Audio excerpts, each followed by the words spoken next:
اعوذ باللہ من الشیطان اللعین الرجیم بسم اللہ الرحمن الرحیم۔ السلام علیکم ناظرین، میں آپ کا میزبان علی موسفی پروگرام افطار ہدایت کے ساتھ لے کر آپ کی خدمت میں حاضر ہوں۔ ناظرین، پروردگار کی بارگاہ میں دعا گو بھی ہوں اور پر امید بھی ہوں کہ آپ پوری دنیا میں جہاں کہیں بھی ہوں گے صدقے میں محمد والے محمد کے، صدقے میں پنجتن پاک کے ساتھ خیریت سے ہوں گے۔ ناظرین، آج افطار ود ہدایت کا پہلا پروگرام ہے۔ لندن میں جو ہے افطار کا ٹائم 9:36 اور مانچسٹر میں 10:01 ہے، اور میں امید کرتا ہوں کہ دیگر شہروں کے جو لوگ ہیں وہ اپنے مقامی وقت کے مطابق جو ہے وہ اس کا خاص خیال رکھیں گے۔ پروگرام کا فارمیٹ کچھ یوں ہے کہ ابتدائی حصے میں جو ہے ہم رمضان کی فضیلت پہ عشر رحمت کے اوپر گفتگو کریں گے، اس کی فضیلت کے بارے میں اپنی جو ہے وہ مہمان شخصیت سے جاننے کی کوشش کریں گے، اور اس کے بعد ٹیلی فون لائنز آپ کے لیے اوپن کر دیں گے تاکہ آپ بھی اس میں شامل ہو سکیں، کیونکہ ایک حدیث سے رسول کریم صلی اللہ علیہ وآلہ وسلم ہے، السؤال مفتاح العلم، کہ سوال جو ہے وہ علم کی چابی ہے۔ تو جب تک آپ سوال نہیں کریں گے تو آپ جو ہے وہ سیکھ نہیں سکتے۔ تو ہم چلیں گے اپنی معزز مہمان شخصیت کی جانب، حجت الاسلام والمسلمین سید عباس عابدی صاحب کی طرف آپ کو خوش آمدید کہتے ہیں، سلام عرض کرتے ہیں۔ وعلیکم السلام۔ قبلہ، جیسے کہ اب عشر رحمت کا جو ہے وہ باقاعدہ آغاز ہو چکا ہے، اور ہم جاننا چاہیں گے کہ عشر رحمت جو ہے وہ رحمت کیا چیز ہے، اور ہمارا اس کے ساتھ کیا تعلق بنتا ہے، اور ہم کس طرح رحمت کو جو ہے وہ حاصل کر سکتے ہیں۔ بہت شکریہ۔ اعوذ باللہ من الشیطان الرجیم، بسم اللہ الرحمن الرحیم، وبہ نستعین وہو خیر ناصر و معین، الحمد للہ رب العالمین، بارئ الخلائق اجمعین، الصلاة والسلام علی اشرف الانبیاء والمرسلین، حبیب الہ العالمین ابی الزہراء محمد واہل بیتہ الطیبین الطاہرین المعصومین۔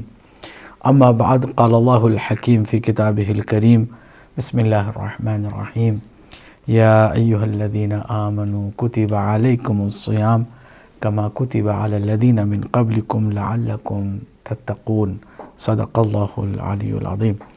سب سے پہلے میں آپ کی خدمت میں اور ہمارے تمام ناظرین و ناظرات کی خدمت میں سلام محبت و عقیدت پیش کرتا ہوا ماہ مبارک رمضان کی مبارکبادی پیش کرتا ہوں۔ خاص کر عشرہ رحمت کا آغاز ہو چکا ہے، اور ہم اس کی رحمت کے سائے میں سانس لے رہے ہیں، اور اس میں ہمیں دو اہم باتوں کا خیال رکھنا ہوگا۔ ایک یہ کہ یہ مہینہ ہماری سعادت کا، خوشبختی کا، نجات کا، کامیابی کا مہینہ ہے، اور دوسری اہم بات یہ ہے کہ ہم اس مہینے میں اللہ رب الکریم کے مہمان خاص ہیں۔ ضیافت پروردگار کی اس عظیم نعمت سے سرفراز کر دیے گئے ہیں، ہم اس کے خاص مہمان ہیں۔ ان دو باتوں کا اگر ہم خیال رکھیں گے تو پھر ہم اس مہینے کے حق کو بھی ادا کرنے کی کوشش کریں گے۔ کوئی آپ کے پاس اور سوال؟ تو جیسا کہ آپ نے اس کے رحمت کے اوپر جو ہے کہ ایک وضاحت کے ساتھ جو ہے مکمل اس کے اوپر روشنی ڈالی کہ ہم کس طرح سے اس کو حاصل کر سکتے ہیں، تو ہم دیکھتے ہیں کہ اپنے آج کل کے معاشرے میں کیونکہ ہم کوئی ایسی چیز نہیں رہتی کہ جتنے واعظین ہیں، جتنے خطبہ ہیں، علماء ہیں، مطلب، اور پھر اس وقت الحمدللہ اس ہدایت ٹی وی کی شکل میں جو ہمارے پاس الیکٹرانک میڈیا ہے، تو اب کسی کے اوپر یہ نہیں رہتا کہیں حجت تمام نہ ہوئی ہو۔ مطلب جتنے بھی خطبہ ہیں انہوں نے پوری اپنی جو ہے وہ محنت سے، وہ تمام جافشانی کے ساتھ جو ہے حجت تمام کر دی ہے کہ رمضان کی جو فضائل ہیں، تمام چیزیں بیان ہوتی رہتی ہیں دن رات۔ مطلب پہلے تو جستجو خود کرنی پڑتی تھی، صحیح کرنی پڑتی تھی، کتابیں خریدنی پڑتی تھیں، اب تو یہ کہ ایک کلک کے اوپر جو ہے وہ تمام چیزیں آ جاتی ہیں، ٹی وی کھولتے ہیں، وہاں چینل ہے۔ تو پھر بھی کیا وجہ ہے کہ ہم دیکھتے ہیں کہ لوگ جو ہے وہ اس طرف بعض لوگ متوجہ ہی نہیں ہوتے؟ اس کے کیا اسباب آپ سمجھتے ہیں؟ میں تو بنیادی ایک وجہ جانتا ہوں، اور اس وجہ کو آپ کے ساتھ اور ہمارے ناظرین ناظرات کے ساتھ شیئر کرنا چاہوں گا۔ دیکھیے، عبادتیں ہیں، ہو رہی ہیں، مسجدیں بھر گئی ہیں اور چھلک رہی ہیں، نمازیوں سے بھی۔ نماز تراویح ہے، تلاوت کی صدائیں بلند ہیں، مسجدیں آباد ہوئی ہیں، کھانوں کا بھی اہتمام ہوا ہے، افطاری بھی ہو رہی ہے، نمازیں بھی ہو رہی ہیں، تلاوتیں بھی ہو رہی ہیں، لیکن انسان کی جو زندگی میں اخلاقی تربیت اور اخلاقی تبدیلی ہے وہ نظر نہیں آتی ہے.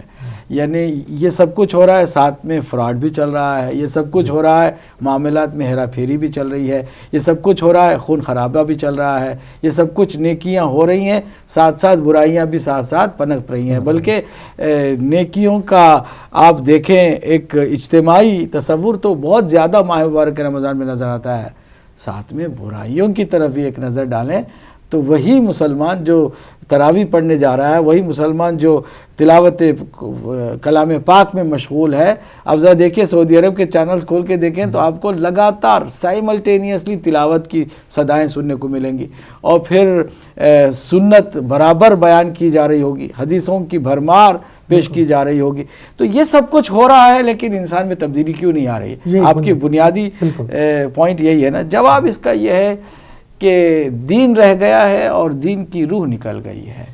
ہم دین رکھتے ہیں، اس کی ظاہری شکل و صورت کے ساتھ چل رہے ہیں، مگر اس کی روح سے جدا ہو چکے ہیں. جب روح نہ ہو تو یہی ہوتا ہے کہ دنیا کے لیے دین کو بھی استعمال کرو. نمازیں بھی ہو رہی ہیں دنیا کے لیے، روزے بھی ہو رہے ہیں دنیا کے لیے، حج پہ بھی جا رہے ہیں دنیا کے لیے، کس طرح سب کچھ یہی کہ بنیادی طور پر واپس آئیں اور اس حقیقت کو سمجھ لیں کہ روح عبادت یہ ہے کہ آپ اپنے رب کو ہر حال میں حاضر و ناظر جانیں.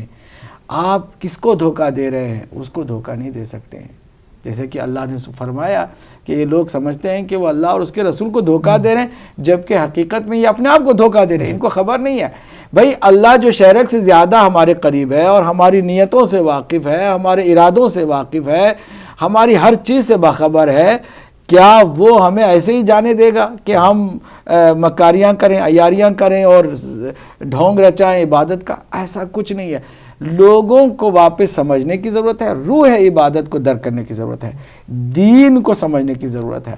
چنانچہ میں چاہوں گا کہ یہاں پر مولا امام حسین علیہ السلام کا جواب پیش کر دوں کہ مولا نے اسی سوال کو، کچھ اسی طرح کے ملتے جلتے سوال کو سننے کے بعد جواب دیا. کب دیا؟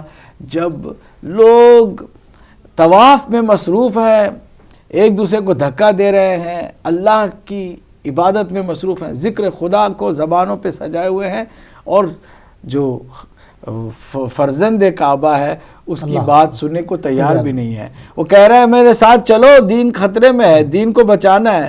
کوئی ٹس سے مس نہیں ہوتا ہے، کوئی بھی امام حسین علیہ السلام کے ساتھ چلنے کے لیے تیار نہیں ہوتا ہے. تو ایک شخص نے کہا کہ آپ فرزند رسول ہیں، آپ جان دین ہیں، آپ شریعت کے محافظ ہیں، آپ انہی کی بھلائی کے لیے بلا رہے ہیں، یہ لوگ آپ کی بات پر کیوں نہیں توجہ دیتے؟ کیا ہو گیا ان لوگوں کو کہ یہ مصروف ہیں عبادتوں میں لیکن آپ کی بات سننے کو تیار نہیں؟ امام نے فرمایا کہ پرابلم یہ ہے کہ الناس عبید الدنیا، یہ لوگ دنیا کے غلام ہیں، دنیا کے بندے ہیں. الدین لائق علی السنتہم، دین تو انہوں نے ہونٹوں پہ سجا رکھا ہے. یہ نمازیں سجائی ہوئی ہے، ہم نے ذکر سجایا ہوا ہے، روزے بھی رکھتے ہیں بس ایسے ہی کہ ہم بہت بڑے متقی پرہیزگار کہلائیں اور لوگوں پر دھونس جمائیں اور اپنا ایک کیا ہے، ایک روب اور ایک اثر کہ بھئی ہم کچھ ہیں. الدین لائق علی السنتہم، ہونٹوں پہ سجایا ہوا جو ہے یہ ایک دین جو ہے نام کی چیز ہے. اچھا تو پھر یہ دیندار کیسے ثابت ہوں گے؟ فرمایا اذا موحدوا بالبلا قلت دیانون، کہ جب مشکل میں یہ پڑھتے ہیں تب پتہ چلتا ہے کہ کون حقیقت میں دیندار ہے کون نہیں ہے. آپ کی اجازت سے پہلے کالر کو شامل کریں گے. السلام علیکم. وعلیکم السلام ورحمۃ اللہ وبرکاتہ. جناب مصری صاحب محمد جی کو بلندر سے جناب خوش آمدید کہتے ہیں. جناب مولانا صاحب کو بھی میں وعلیکم السلام ورحمۃ اللہ اور رمضان کی مبارکباد بھی پیش کرتا ہوں. آپ کو بہت بہت مبارک. کہ میں آپ کا ذکر سن رہا ہوں، باتیں بھی سن رہا ہوں کہ لوگوں نے کلمہ پڑھا فرار ہو گئے، اور بڑا افسوس کی بات ہے کہ اللہ تعالیٰ کے نبی اور اہل بیت کو چھوڑ کر اپنی عبادت کو سراہ رہے ہیں. جیسے شیطان کو اللہ تعالیٰ نے فرمایا کہ سجدہ کرو تو بولتا ہے کہ میں اس سے بہتر ہوں. بات یہ کہ جس انسان کے اندر بھی سیرت نبی اور سیرت اہل بیت حضرت علی علیہ السلام نظر آئے، میری سمجھ میں اس کی نماز نہیں، رونا نہیں, اس کی کوئی بھی بات ایکسپٹڈ نہیں. جس انسان کے اندر شیطان دل رات دوڑتا ہے, نہ وہ سچی بات کر سکتا ہے, نہ وہ سچوں کو مان سکتا ہے, نہ وہ رسول پاک صلی اللہ علیہ وسلم کو مان سکتا ہے, اور نہ ہی حضرت علی علیہ السلام کو مان سکتا ہے. دین تو نبی اور حضرت علی علیہ السلام کے پاس ہے. لوگ ڈھونڈ رہے ہیں شیطانوں سے دین نہیں مل سکتا. تو میری دعا ہے کہ مولا جو بات کر رہے ہیں یہ حقیقت ہے کہ ان لوگوں نے دین محمدی چھوڑ رکھا ہے اور عبادت کی بات کرتے ہیں. مسجدیں بڑی ہوئی ہیں لیکن ان لوگوں کے دل صاف نہیں ہوئے. جس کے اندر سیرت نبی نظر نہ آئے اس کی نماز نہیں ہو سکتی, اس کی عبادت نہیں ہو سکتی. حضرت علی علیہ السلام نے بتا دیا کہ نبی رسول کریم صلی اللہ علیہ وسلم کے ساتھ پیار کیسے کیا جاتا ہے.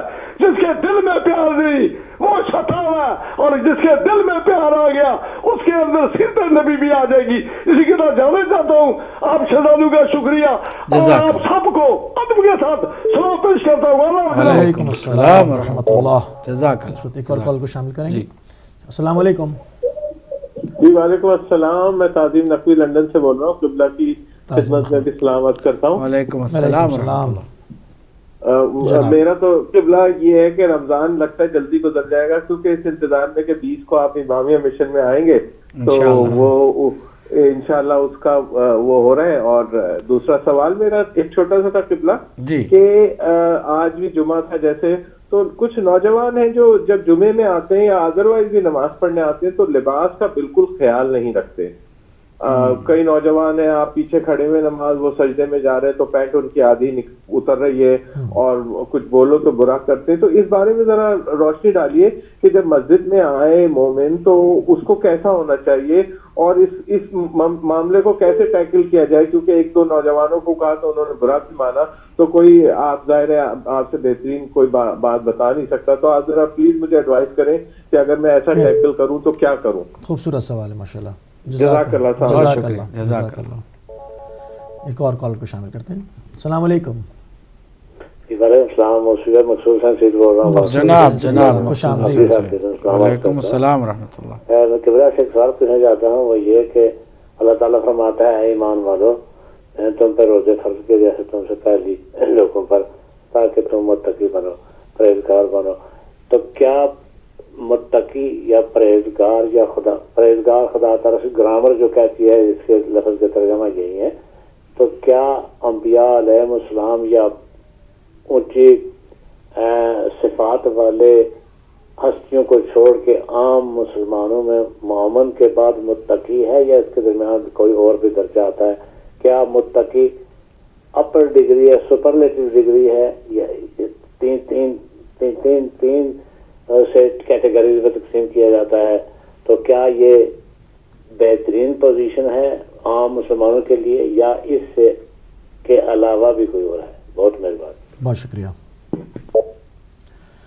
پہلے سوال پہ جو ہمارے کالر نے کہا کہ لباس کیسا ہو, مطلب کہ نماز کے دوران, مطلب اس کا جو نماز ایک اللہ سبحانہ تعالیٰ کی ایسی عبادت ہے کہ جس عبادت میں انسان کی تمام زندگی کے تمام امور کے لیے تربیت ہے. ماشاءاللہ نماز خود ایک بظاہر ایک عبادت کا حصہ ہے, مگر اس نماز کے اندر مکمل تربیت ہے آپ کے لیے کہ آپ لباس کیسے پہنیں, آپ کا چلن کیسے ہو, لوگوں کے ساتھ آپ کا رابطہ کیسے ہو. تو یہ ساری چیزیں اس کے اندر آپ کو تربیتی طور پر میسر ہیں. لباس پہننا, ایک شایع نشان شریف انسان کس طرح لباس پہنتا ہے, نماز میں اس سے بہتر لباس ہونے چاہیے. کہتے ہیں کہ میل کچیل جو لباس میں ہوتا ہے, جس لباس میں بدبو آتی ہے, اس لباس کے ساتھ نماز بالکل ہی ویسے ہی ہے جیسے گندے گلاس کے اندر شفاف پانی کوئی ڈال کے پینا چاہتا ہو. تو کیا گندے گلاس پر وہ کے اندر پانی جو ڈالا جا رہا ہے جو بہترین ہے وہ پینے کے قابل ہو جاتا ہے؟ نہیں ہوتا. تو جس طرح آپ پسند نہیں کرتے کہ ایک گلاس پانی بھی گندے گلاس کے ساتھ پئیں, تو نماز اللہ کی عبادت ہے، اس کی بارگاہ میں آپ جا رہے ہیں تو آپ کو کیسے جانا چاہیے؟ کیا اس لباس کے ساتھ جانا چاہیے کہ جو بیہودہ قسم کا لباس ہے جس سے بدن کے اعضاء ظاہر ہوتے ہوں، ابھرتے ہوں؟ ہرگز نہیں۔ واقعاً بھی تعظیم نقوی صاحب نے ایک یہاں ان ملکوں میں جو جوانوں کے جو لباس پہننے کا انداز ہے، اس میں خاص کر جو آج کل جو ہے پینٹ اور یہ جو ٹراؤزر پہنی جاتی ہے کہ نیچے سے تو بہت زیادہ بڑی ہوتی ہے، جو پیروں کے تلوے کے نیچے بھی آ جاتی ہے، لیکن جہاں پر جس چیز کو چھپانے کی ضرورت ہے وہ پینٹ جو ہے وہ نیچے اتر آتی ہے، خاص کر رکوع اور سجدے میں جاتے ہوئے ان کو پرواہ نہیں ہوتی کہ بدن کا بہت سارا جو حصہ ہے جو اس کو بالکل ظاہر نہیں ہونا چاہیے وہ ظاہر ہو جاتا ہے، تو خود ان کی نماز تو باطل ہوتی ہی ہے، ساتھ میں دوسرے لوگوں کا بھی جو نماز میں خلل ایجاد ہوتی ہے کہ جو اچانک سامنے کی جو صف میں دیکھتے ہیں کہ کچھ اس طرح کی حرکت ہو رہی ہے۔ تو کوشش یہ کی جائے کہ لباس بہت ہی باادب مہذب لباس پہنا جائے کہ جس میں بدن کے اعضاء ابھر کے ظاہر نہ ہوں۔ ٹائٹ پینٹ پہننا مردوں کے لیے بھی اسی طرح منع ہے جس طرح سے عورتوں کے لیے منع ہے، اس لیے کہ مرد کو اللہ نے حجاب سے مبرہ نہیں قرار دیا ہے، بس یہ ہے کہ وہ اپنے بال نہیں چھپائے گا، سکارف نہیں پہنے گا جس طرح سے خواتین پہنتی ہیں، ورنہ بدن کے اعضاء کو چھپانا مرد کے لیے بھی ضروری ہے، خاص کر وہ جو عورتین ہیں شرمگاہ ہیں ان کو تو بہت زیادہ تاکید ہے کہ اس کو جو ہے نہ تنہا آپ چھپائیں گے بلکہ ڈھیلے ڈھالے لباس سے اس کے ابھار کو بھی ظاہر نہیں کریں گے۔ تو یہ ایک اہم بات ہے، لیکن سوال ان کا یہ ہے کہ اگر آپ کچھ ایسے لڑکوں کو دیکھتے ہیں تو آپ کی کیا ذمہ داری ہے؟ کس طرح سے گائیڈ کریں؟ یہ بھی ان کا اہم سوال ہے۔ بہت آسان طریقہ یہ ہے کہ آپ ان سے مل کر کے تنہائی میں دیکھیں، دو باتیں ہوتی ہیں، جب کبھی کوئی ایسا نوجوان اس کو آپ نے لوگوں میں مجمع میں دوسرے لوگوں کے سامنے ٹوکا یا بتایا تو وہ محسوس یہ کرے گا کہ آپ نے اس کی بے عزتی کر دی ہے، آپ نے اس کو انسلٹ کیا ہے، تو وہ پھر ریاکٹ کرے گا، ریٹیلیٹ کرے گا، تو نتیجے میں آپ کی تبلیغ کا کوئی فائدہ نہیں ہوگا، آپ کی نصیحت کو کوئی فائدہ نہیں ہوگا۔ اس لیے سخت منع ہے کہ آپ کسی کو بھی لوگوں کے سامنے ان کی غلطی کی طرف نشاندہی کریں، بلکہ آپ کو کیا کرنا چاہیے، اس کو اکیلے میں تنہائی میں بلا کر کے پیار سے پہلے تو اس کو یہ کہیں کہ آپ مسجد آئے، بہت بڑی بات ہے یار، آپ نوجوان ہیں، بڑی سعادت والے ہیں، آپ کی عمر میں ہم شاید نہیں آ سکتے تھے، آپ آئے ہیں اور اس ملک میں آپ رہ کر کے نوجوان آپ آئے ہیں، اللہ آپ کو جو ہے اور مزید توفیق دے، بہت بڑا کام کریں۔ لیکن آپ کو پتہ ہے نماز میں لباس اس طرح نہیں ہونا چاہیے، تھوڑا سا آپ جو ہے نا لباس کے بارے میں توجہ کریں، اتنا کہہ دیں کافی ہے، اور وہ اگلی دفعہ جب نماز کے لیے آئے گا تو وہ اس کا خیال رکھے گا۔ اسی کے ساتھ ہمارے پاس ایک بریک کا ٹائم ہوتا ہے، بریک سے واپس آئیں گے تو ہمارے معزز اسکالر مقصود حسین سید صاحب کا سوال ہے، اس کا جو ہے وہ بات کریں گے۔ تو ناظرین چلیں گے ایک مختصر سے بریک پر، بریک سے واپس آئیں گے تو اپنے سوال اور جواب ان تمام سلسلے کو کنٹینیو کریں گے۔